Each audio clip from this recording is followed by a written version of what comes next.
soxla nga am loo war a dem yendu feneen da nga war a dem def yendu indi def sa réew uti indi def sa réew tubaab bi loolu la leen développé. dañoo tàmbalee tukki ba sonn soo ko développé seen réew ñu xam kenn du ko nangu tey CNTS du ko nangu tey camarade secrétaire bureau suñu camarade secrétaire général nee na moom loolu du ko moo waral xeex bi tey ñu sopp suñu loxo visa jafe na rendez-vous jafe na nañ ñëpp xeex ko ngeen ñu soppi lii seen ay prestation ñu am ay homme d'affaires yu war a dem si ay salon nit ñuy naxee visa du yoon du dëgg du yoon visa document administratif la boo xam ne képp kuy remplir condition yi da nga ko wax même ñu respecté ko kaw ñoo ko wax ñu ne ñu taxawal pour dem dañuy bokk ñi tabax réew mi donc li ñu teg xale yi xam fan la ñu dem suñu demee si nan la ñu nekkee suñu bëggee ñibbisi nan la ñuy ñibbisee loolu mooy loolu état wu Sénégal mais du tënk xale yi si ay gaal jërëjëf.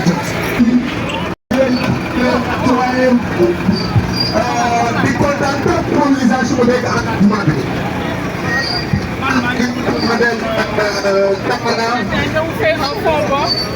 Je représente la CNTS. La CNTS, c'est la Confédération nationale des travailleurs du Sénégal forte du changement climatique de chez Dieu. Et cette question.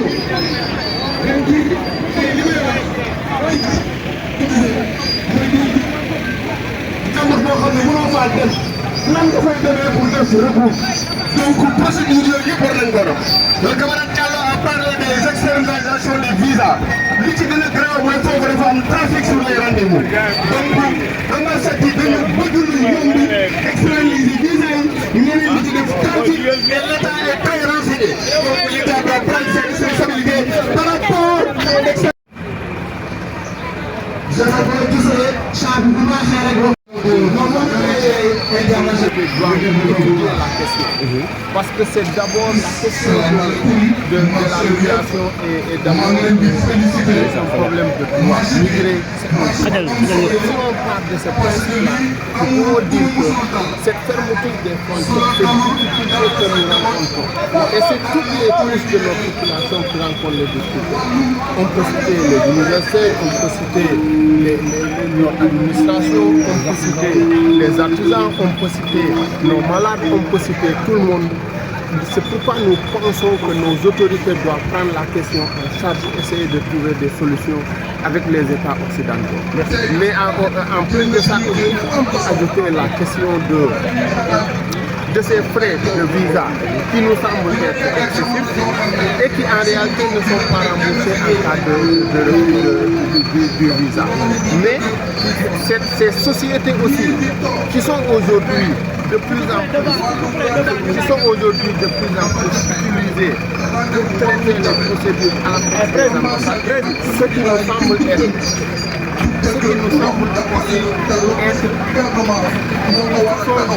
spolier qui ne se comprend pas. Parce que si les Occidentaux ont des ambassades, ils doivent avoir le personnel pour faire le travail de l'ambassade. Au lieu de l'envoyer à des intermédiaires qui suspendent à longueur de journée.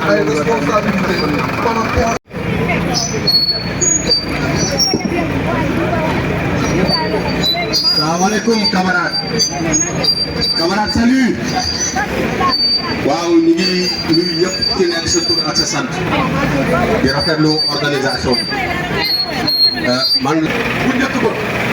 procédure yi lu lay empêché nga am visa problème xaalis la woon mais léegi da ngay am xaalis compte bi dañ koy alimenté doo am visa ñu jàpp ne loolu lu ñu war a seetaan beneen mbir mi mooy booy déposé visa da ngay fay xaalis te xaalis boobu ngay fay garantirul la di nga am visa boo amul visa ñu delloo la sa xaalis wala ñu wax la lan moo tax mayuñ la visa mais loolu yëpp doo ko xam ñu jàpp ni lii réponse politique moo ko mën a régler ñun en tant que syndicat ak société civile lu ñu mën mooy poser le problème nguur gi nag fii lañ koy xaar te ñun jàpp nañ ni visa yi bu yombee lii dee ci géej gi lii dee ci suuf si dana wàññeeku ku dem Niger Agadez ñu fa nekk ñëpp lu leen fa teg ba ñenn ñi di ñàkk seen bakkan visa yu jafe moo leen ko yóbbee donc message boobu lañ bëggoon partagé di ñaan di féliciter ñëpp ñu participer ci marche bi te ñu jàpp ni réponse politique moo ko mën a régler donc suñu gouvernement ñu ngi leen di xaar ñu prolongé. ok ci réew mi ñu nekkoon ak suñu développement loolu moo tax ñun suñu réew mi suñu nguur yi ñu ngi leen di interpellé am nañ nguur bu bees ñu ngi woote ci bët yi ak procédure bi ni mu méttee coono yi ñu teg suñu borom rawatina suñu ndaw ñi ñu wax ñëpp nañu mobilisé di woo nguur bu bees bi ci lii nga xamante ne mooy coono ji ñu dund dinañ wax ne nañ ci jàpp bu baax a baax a baax a baax ñu ngi leen di xaar bu baax ndax ñu gën a mën a jàpp ci li nga xamante ne mooy procédure de visa yi ñun nag taskatu xibaar yi duñ ci jóg nañ wasaare xibaar yi ba képp ci waral loo xamante ne mooy dëgg jërëjëf maa ngi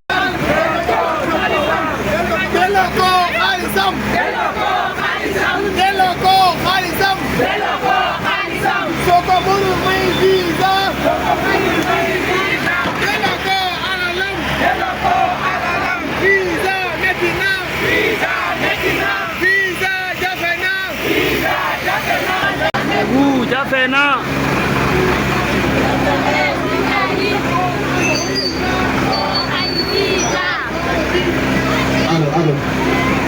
ok aji may sa bu mënee approché wu que s'appelle Aziz ñoom ça prépare Aram Gueye aussi seen ça prépare voilà merci beaucoup aji may sa de l'association pour la défense. salaamaaleykum chers camarades ñun aide ménagère yi ñun ñu daan doole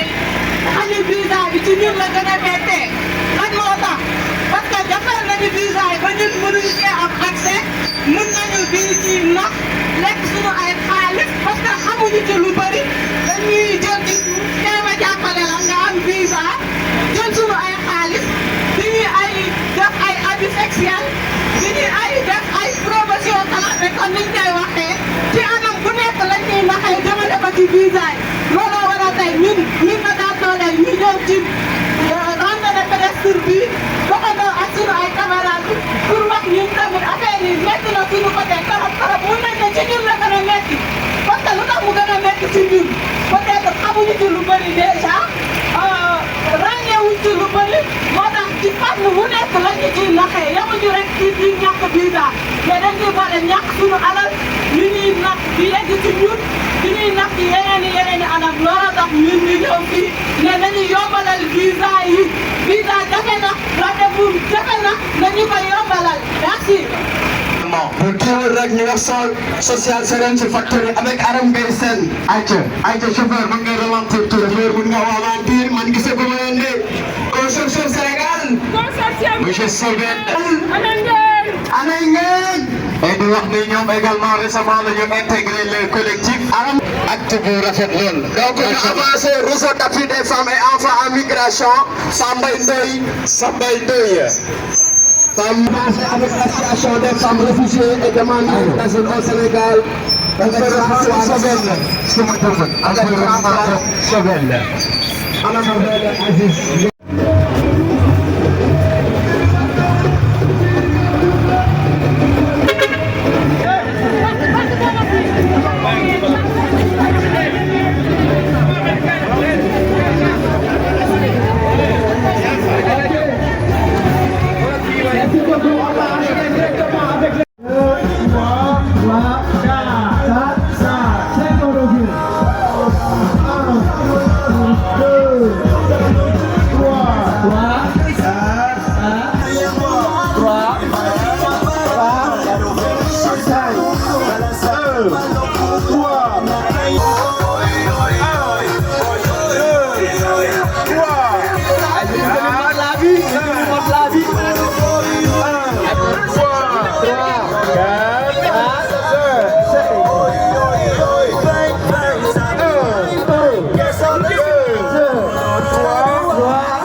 Des artisans, nous avons des malades, nous avons des religieux qui veulent juste faire des visites de très courte durée. C'est comme si on demandait la lune, alors que ce sont des procédures normales qui ne devraient pas poser de problème.